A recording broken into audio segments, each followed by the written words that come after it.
এমনটা হবে জানলে হয়তো ইরানের সঙ্গে কখনোই যুদ্ধে জড়াতেন না মার্কিন প্রেসিডেন্ট।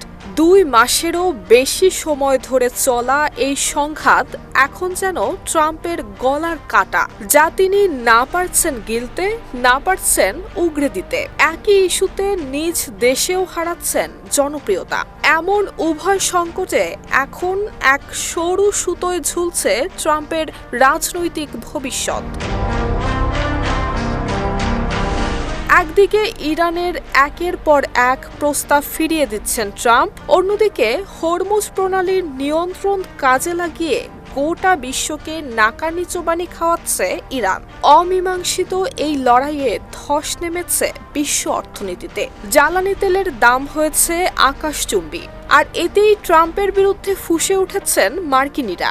72 ঘন্টা ময়েশ্চার লক সমৃদ্ধ লিলি বডি ওয়াশ, শিয়া বাটারের গুডনেস স্কিন রিপেয়ার করে রাখে সফট ও গ্লোয়িং। মোট কথা, এমন এক কানাগলিতে আটকা পড়েছেন ট্রাম্প, যেখান থেকে সম্মানজনক বিদায় নেয়া কঠিন হয়ে দাঁড়িয়েছে।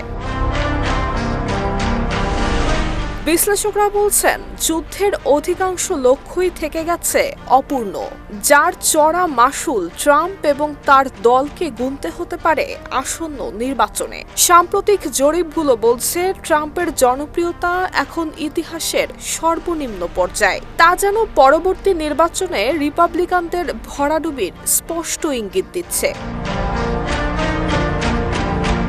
যদিও ওয়াশিংটন দাবি করছে তাদের হামলায় ইরানের সামরিক শক্তি কিছুটা দুর্বল হয়েছে, কিন্তু শাসন ব্যবস্থা পরিবর্তন কিংবা পারমাণবিক কর্মসূচি বন্ধ করার মতো মূল লক্ষ্যগুলো এখনো ধরাছোঁয়ার বাইরে। তেহরান অত্যন্ত কৌশলী অবস্থান নিয়ে পাকিস্তানের মাধ্যমে যুদ্ধ শেষের প্রস্তাব পাঠালেও তাতে সন্তুষ্ট হতে পারেননি ট্রাম্প।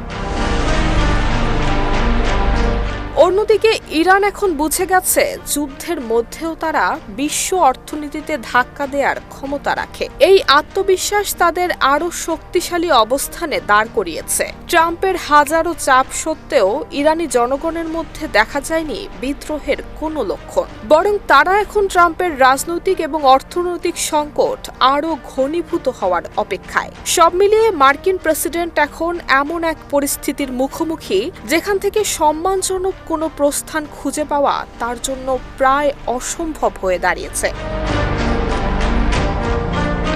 নুসরাত জাহান মেহেক, ঢাকা পোস্ট।